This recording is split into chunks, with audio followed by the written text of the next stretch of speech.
Hello YouTube, Dave here again, back with another pickups video. So I just wanted to do a quick video just to again sort of help get more comfortable doing videos again after taking the better part of 2 months off.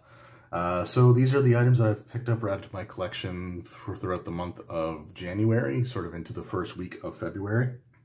And not a lot of things, but it's still, I like to do these videos to have sort of a catalog where I can look back and sort of see when I've added certain things to my collection. So let's just get right into it, shall we? The first thing here, it's not role-playing game related, but I've shown other things along these lines before, including the last video, so I'm going to start here again. And that is a copy of The Last Ride. So this is the Undertaker documentary series that was on the WWE Network. It's 5 parts. And it followed his career for from 2017 around WrestleMania time right through until the Boneyard match at WrestleMania of 2020. So it's a really, really good documentary, and you know, sort of amazing to watch some of the things that were in there, like the descriptions of all the surgeries that he's gone through, and seeing like what happened when he put his arm through the window at the Hearst and the Boneyard match, where they basically just pulled the glass out of his arm, poured water on it, and then he finished the shoot. There's also some cool bonus features in here, including some stories, and there's some really interesting stories in there, which is, again, just really kind of cool, and they're like sort of like quasi-animated.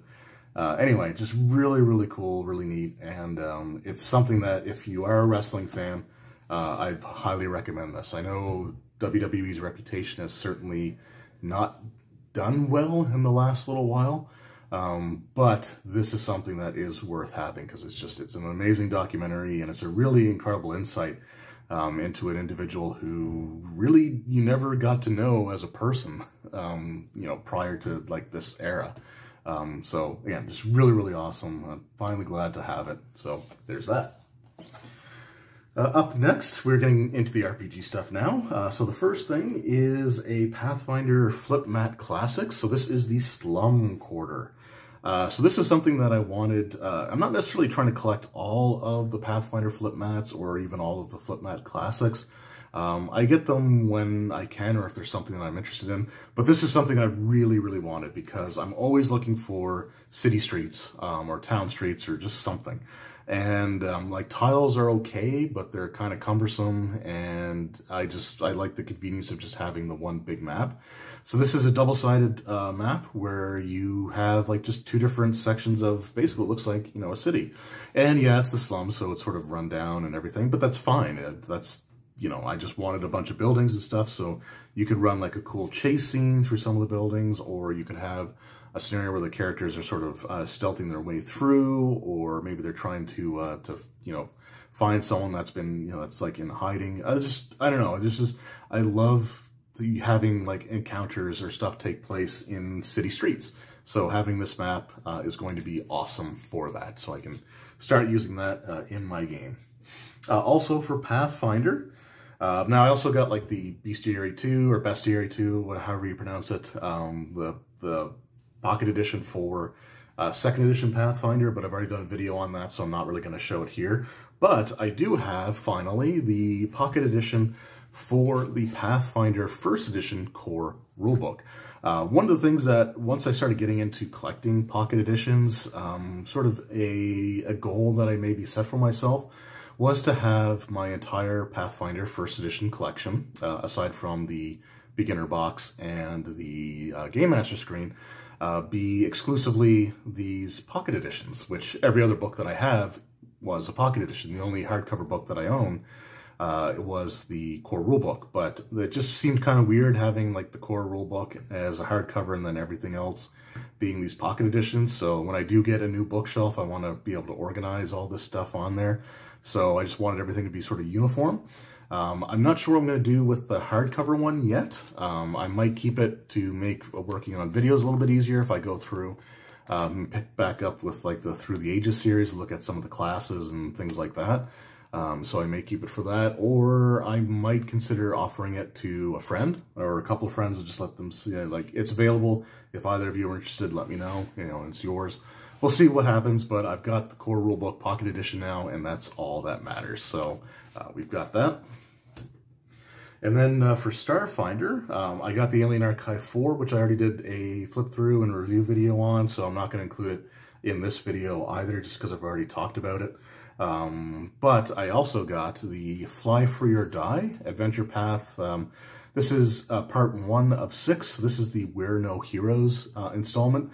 Haven't had a chance to read through it yet, but I am interested in it. It looks really cool, and you know, I'm a bit behind when it comes to the Starfinder adventure paths. The last complete one that I have is Dawn of Flame, and then everything else I have like maybe 1 or 2 installments up. But at some point I'm going to correct that and hopefully get back into collect them all. But you know, this one here, I'm hoping to get a review video out for it within the next week or so. So yeah, really cool. Looking forward to reading through that. And then speaking of stars, it's not Starfinder, but I did get a couple of new books for the Star Trek Adventures, including the first one here is Star Trek Adventures, the Alpha Quadrant Sourcebook. So for the Star Trek Adventures RPG, the main things I want to collect are the Quadrant Sourcebooks, so Alpha, Beta, Gamma, and Delta. So I'm really looking forward to getting all those, and they are coming out with a campaign book later this year where it's, instead of it being like episodic little scenarios that are meant to sort of mimic like the feel of the TV series, this is going to be like a long-term or a continuous storyline, which kind of is more like what we have with Deep Space Nine versus things like Next Generation or the original series, for example. So I'm looking forward to getting that. I also wouldn't mind picking up the 2 books that have come out that are just sort of the episodic scenarios, but they're not high on my priority list. I think I'd rather have an actual campaign, but we'll see how that goes.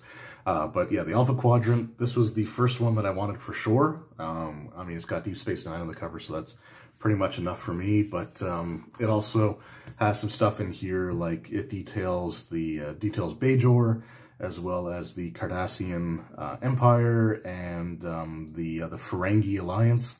So there's just a lot of cool information in here, and yeah, so I was really happy to pick this up, and I got this from 401 Games in Toronto, actually. Ordered it from their online service. They ship anywhere in Canada, and I think they also ship to the United States as well. At the very least, I'm pretty sure it's the continental United States, so we'll, I'm not 100% on that, but if you ever want to check it out, it's pretty easy to look up. It's just 401 Games. They're not like sponsoring anything. They don't know who I am, but I have ordered a few things from them, so I thought I'd give them a little bit of a, I don't like to use the phrase shout out, but I guess raise some awareness about them, because they tend to get the stuff out fairly decently quickly. So yeah, I'm happy with everything that I've gotten from them so far. The other book that I picked up was the Delta Quadrant Sourcebook. Honestly, this wasn't my second choice for books that I wanted. Initially, I wanted to get the Alpha Quadrant and the Gamma Quadrant book, but for their stock, they had 2 of the Alpha Quadrant books, they had 3 of the Beta Quadrant books, they had 0 Gamma Quadrant books, and I think they only had 1, maybe 2 of the Delta Quadrant books. So I went with the ones that had the lowest stock, because, you know, the odds are that they're going to sell out before the one that has more. Hopefully that's logical, I guess. But it's not a complete and total wash either. I'm actually just started rewatching Voyager, and yeah, I have mixed feelings about it, but it's not, the first couple episodes actually aren't as bad as I remember them, so maybe the rest of the series will be a pleasant surprise to go back and rewatch. We'll see what happens, but the main thing that I wanted from this is that it has information on the Borg Collective. So that's one of like the big additions to this book. So it says extensive content on the Borg Collective, including their history, hierarchy, locations, processes, and technology. So, you know, I love the Borg. I consider the Next Generation era Borg to be the greatest, like, Star Trek villains. You know, I mean, the Dominion was great as well, but I still preferred the Borg overall. So having more information on them is always great. So yeah, I'm happy to add that to the collection as well. Right, last two items were things that I ordered off of DM's Guild, so through their print-on-demand service. You can also get these things through DriveThruRPG. It's all the same company.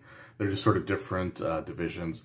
DM's Guild focuses exclusively on Dungeons & Dragons, whereas DriveThruRPG has a diverse collection of RPGs that they support. But these are going to be Dungeons & Dragons books, so I order them from DM's Guild. You can order books from them. You just go onto their main page. On the left-hand side, there are things for like edition, setting, format, and under format, you can find the print-on-demand products. So they are there if you want to look for them. I've had someone argue like vehemently against me that you couldn't do that, even though that's the only way that I've ordered these D&D books. But anyway. So I just want to make sure that you know how that works. So the first one here is the 4th edition D&D Player's Strategy Guide. So this was a 4th edition book that I didn't want at first, but I heard a lot of people say there's a lot of great information in here about like developing your character, things to consider, stuff like that. And eventually it got to the point where I was really interested in it. Of course, by then it was well out of print and like nowhere to be found. I think I may have come across one copy of it, like a used copy, but it was in rough shape. And I just, if I'm spending money on something, I want it to look nice. And if it gets to be in rough shape afterwards, that's fine, as long as it's on me and not the way that I initially add it to the collection. So this, like I said, the print on demand, it is a soft cover, but that's fine. I don't mind the soft cover books. The cover art is done by Mike Krahulik, or Jim Dark Magic, if you watch Acquisitions Incorporated, so that's really cool. And they have a whole host of artists that do work on the interior. Again, there's some really interesting art style here. We have Stan, another classic like artist, does like sort of the cartoony stuff. But again, it's fine, it's cool. This does focus largely on 4th edition, so there are sections about things like, feats or powers or stuff like that, but there's still just a lot of great useful information that beginning players or, well, basically this is meant to be for players, but beginning players may want to consider, including some like quizzes and tests that you can do, like multiple choice, which can sort of help you identify what class and race combination, as well as like your motivation for doing them and all these things, to help you create your character. So I just think it's, again, really, really cool concept. And this was the last 4th edition book that I wanted to add to my collection. I'm not overly interested in the Powers books. I might try to get the Dark Sun campaign setting, just because I don't have any Dark Sun campaign settings except for the one that was done in Dungeon Magazine back in the days of 3.5. So I might get that one, but this was one that I definitely wanted to add to the collection. So as soon as it became available print on demand, I jumped on the opportunity to get it. It took a long time to get here, and this is actually the replacement one because the original one that I ordered that shipped out back in October of 2020 still hasn't arrived. So the customer service is really great though, and they easily took care of it. And this one actually got out pretty quickly for me, so I'm really happy with that. And then the last one here was sort of a holy grail item, and it just recently became available, and that is the Advanced Dungeons & Dragons. This is 2nd edition AD&D. This is the Planescape campaign setting. Now this was originally a box set, but typically with any of like the box sets that they do print on demand, they will give you the option for hardcover, which is what I went for because I do love to have hardcovers when I can. I love soft covers as well, but for like the campaign setting books, for some reason I just really love having the hardcovers here. So this has everything that was included inside of the box, minus like advertisements or like survey cards or stuff like that. So what they do with the hardcover versions is they basically put all of the books together, and the way that they sort of do that is let's just open it up here really quick. So what they do is whatever like the order of the books is listed on the back of the box, they try to usually put it in that order. So you'll have the cover, and the only thing that I kind of wish they would have done was have the back cover at the end of the section where this book would end. But what they actually end up doing is they use the one page and the front cover's on the front of it, and then the back cover's on the back of it.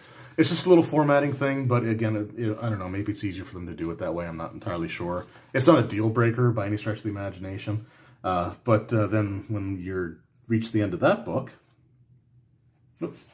you then get the next one here, and they do the same thing again, and they do that for all of the books. As far as the maps, the poster maps that come with the campaign setting books as well, what they do with those is they typically will have them near the back of the book, and they'll just have them as individual pages, so they'll break them up into single pages that they can fit into the book itself. So if you're wanting to get those maps and be able to print them out, typically they offer the option to get both the physical book and the PDF copy. And when I got this one, they actually had it as a sale where it was the exact same price, whether you got the hardcover by itself or got the hardcover with the PDF. So, you know, it was pretty much a no-brainer. I got the hardcover with the PDF because it was the exact same price. So just something to sort of keep in mind with that. If you have the PDF, you can just take the, you know, put it on a thumb drive, take it to a local, you know, store. Like here we have Staples. I think Staples is in the US as well, but they have like a printer service, so you can just print stuff off there, which is fine. So yeah, I'm really, really happy to have this. The Planescape setting, even though I never owned the actual campaign setting, one of the first books that I ever owned beyond a core rule book for 2nd edition or 3rd edition D&D was the book Uncaged, I think it was called. The Faces of Sigil, which is like listing several key NPCs, and as well as one of their monstrous compendiums. So I had those, but I never owned the actual campaign setting. But because Planescape was the first campaign setting of any type that I owned anything for, I just sort of developed a bit of an affinity for it. And there's really cool artwork in here as well. You know, very, you know, unique, stylized art. I love it. So great stuff. So anyway, those were the pickups that I've had for the month of January, or you know, like late December, early January. Into the first week of February. So let me know in the comments below what some of the cool stuff might be that you've added to your collection over the last however long. It doesn't really matter. You don't have to keep it limited to the same time frame that I did. I always love to hear some of the awesome things that you guys managed to find. So I just want to thank you all very much for watching. I appreciate it. You know, I really do appreciate anyone taking time out of their day to watch something that I poorly produce. So thank you guys very much. It does mean the world to me, and I will see you next time. Take care.